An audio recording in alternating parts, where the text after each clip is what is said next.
Hi, welcome back to the Burrow. So I was recording an intro to a video about bulking on a budget, and I noticed my numbering was off on my notes because I transferred the list from a phone and it got rid of the numbers. So I wanted to make sure that I was able to keep the numbers, so I added them in. Now I'm just going to keep recording.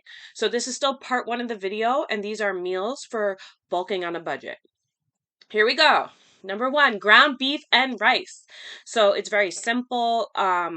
If you're on a budget, you can buy like cheaper meat, or you can look for meat that's marked down or reduced. And obviously, it depends what store you're shopping at, trying to get the best prices. You can use coupons, whatever you need to do, buy in bulk, whatever you need to do to make sure you get this meat and rice, because you can survive off of that. It provides a lot of nutrients. It's very healthy, actually.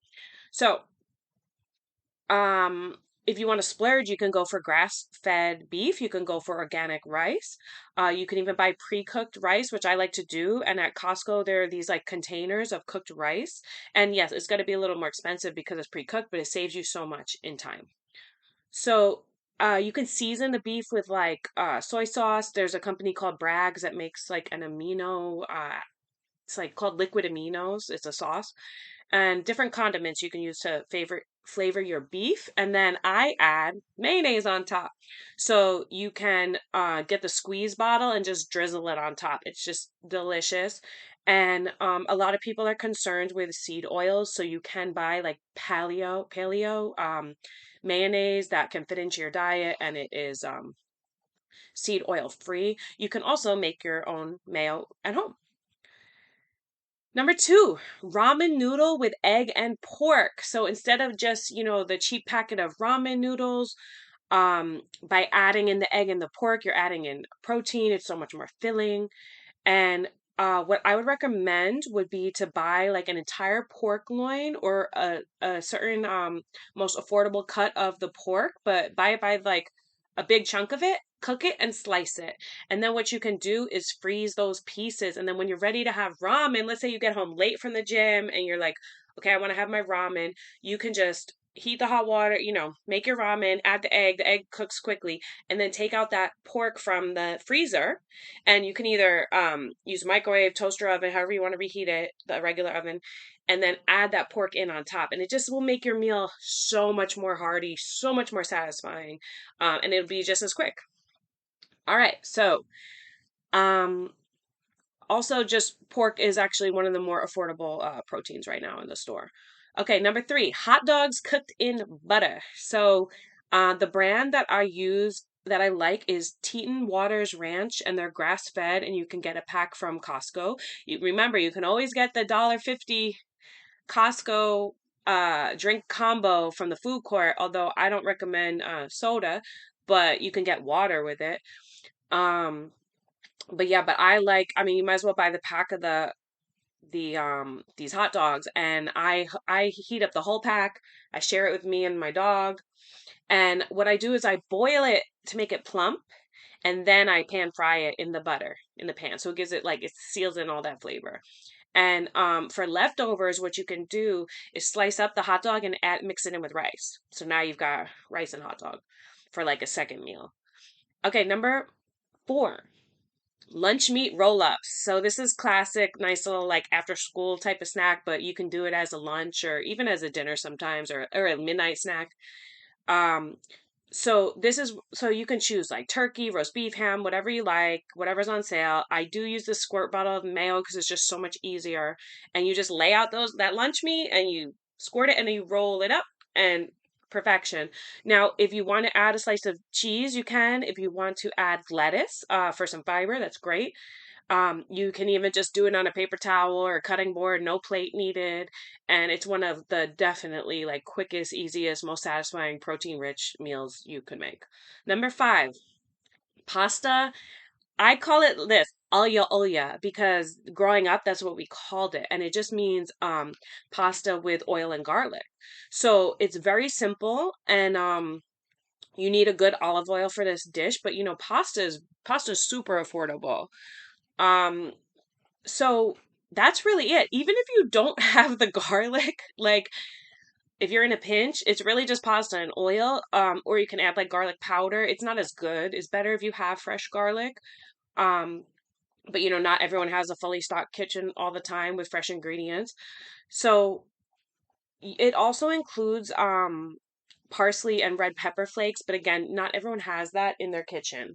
So if you want to be bougie and spice it up, then it's really good.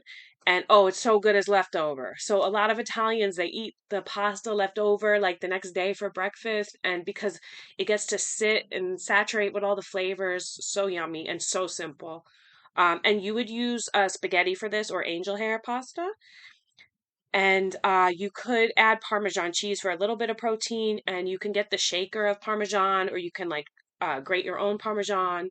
And being on a budget, I believe that sometimes you want to get quality, you want to get a bang for your buck, and you want to upgrade things when they can really improve the experience of the meal. So the difference between, let's say, garlic versus garlic powder, or like the Parmesan, getting it fresh. I mean, wait till it's on sale and get a huge like a huge thing of it, and then it doesn't go bad very it's a hard cheese, so it lasts long. But I just say that it's worth it to get the real deal. Okay, number six is another pasta dish. I do pasta with canned tuna, and tuna is so affordable. You can make it with like a white wine sauce or red sauce, and if you really don't know how to make your own sauce, you can get a jar of sauce. Um, and I also, you could sub in canned clams if you don't like tuna. I know a lot of people don't like seafood at all, but I find it to be delicious. Number seven, pasta with shrimp. For this, I would use like a linguine, and or you can just do shrimp and rice. And a lot of people think shrimp is expensive, but not if on sale. And usually the one that you should try to go for is unpeeled tail on shrimp, because usually that is less expensive, because the ones that's already been processed and peeled, that it takes more labor, so it costs more.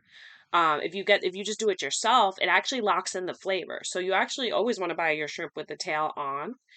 Um, and smaller size shrimp are going to be typically more affordable than the larger size. So maybe you can't afford jumbo, but you can afford the smaller shrimp. Okay, number eight, a classic grilled cheese.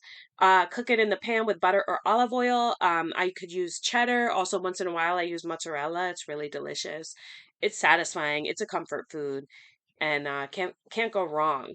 Number nine, hearty canned soups. Get the soups while they're on sale. Get them from a food bank. Stock up. It's great because it's a warm meal. And sometimes when you're on a budget, or you're like on the go, you're just always eating like cheese and crackers and stuff, which is fine, but sometimes you want to sit down for a warm meal. And this is so easy. Like even if you're at a university, usually they have a microwave. Like if you're taking night classes or you're at work, usually you can find a microwave and a mug and just heat up your soup in the microwave. Now, I would say go for variety, because if you're on a budget and you're eating soup every single day and that's all you have, then you might as well switch it up so that you have something to look forward to. Be like, oh, tonight is chicken noodle night. Like, it just helps. Like, it helps mentally when you have a good variety. Makes you excited for the little small pleasures in life.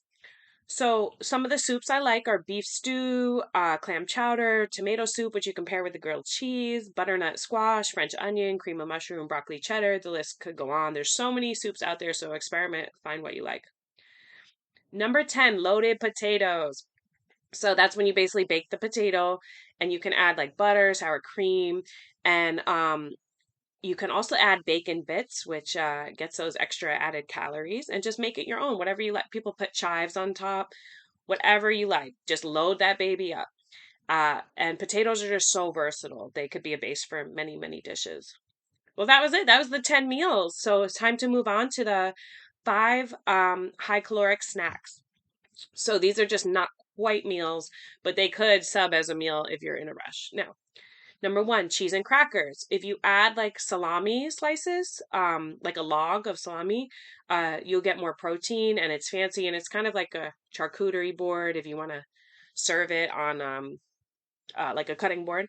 You can make it look really nice for yourself. You might want to add some pickles, something like that. I keep leaning over because my laptop, if I don't touch it for a while, it goes in dark mode. Um, Okay, number two, bacon dipped in mayonnaise. And people might feel a type of way about this, but it's delicious and it's high calorie. So I have no problem just cooking and eating the whole pack of bacon, and it's delicious. Number three, popcorn cooked in coconut oil with melted butter, sprinkled with Parmesan cheese. And you can make this vegan if you use like something like Earthbound instead of butter. Number four, bread dipped in olive oil or bread and butter. It's as simple as it gets. Might be able to get free or discounted bread from a bakery. Because the end of the day, like the bread, it's fresh and then they can't sell it after like a few days. So you can get really good deals on bread. Um, and then rice with olive oil or rice with melted butter is just so cheap, so nourishing, so satisfying. Sometimes you come home and there's nothing in your fridge, there's nothing in the pantry. You're just like, I have rice and I have olive oil. Okay, that's a meal. Do your best. Um, all right. Number five, farmer's cheese on bread. Now you could use cottage cheese, goat cheese, ricotta cheese. You can make cheese at home. And recently I discovered how easy that is. Um, You can do cream cheese on toast or a bagel. Basically, bread and cheese in any combo is delicious. And obviously, if you grill it, now you have grilled cheese. But you don't need to cook it. Just bread and cheese. Very filling snack. Okay, pro tip: if you don't feel like cooking at all, but you just need calories, like maybe you literally have run home, you have 1 minute, you gotta head out the door. Um, you can eat sour cream right out of the container because it really gets the job done. It's just instant calories. All right, as noted, these meals are very meat and cheese heavy. Now, if you want more calories, just add butter, add heavy cream to your pasta, sauces, into your soups. Add bacon to any soup or pasta. It will add flavor and it will add calories. Bonus vegan option, avocado toast. So, bread with avocado, olive oil, salt and pepper is delicious. And the fat content in the olive oil is very satisfying. Um, Vegan snack substitution for above, instead of the bacon and mayo, you can use tempeh bacon and something called veganese. And I was vegan a long time ago, and veganese was just delicious. It's just a veggie mayonnaise. Now, keep in mind, anything with eggs, even though they're expensive right now, historically those meals are pretty cheap and versatile. So you can add milk, you can add cheese to an omelet, cook it in butter, eat it with some bread, and that way you make sure you hit your caloric needs. All right, that's a wrap. I'm gonna pause it and then do another part two of the video where I discuss stocks.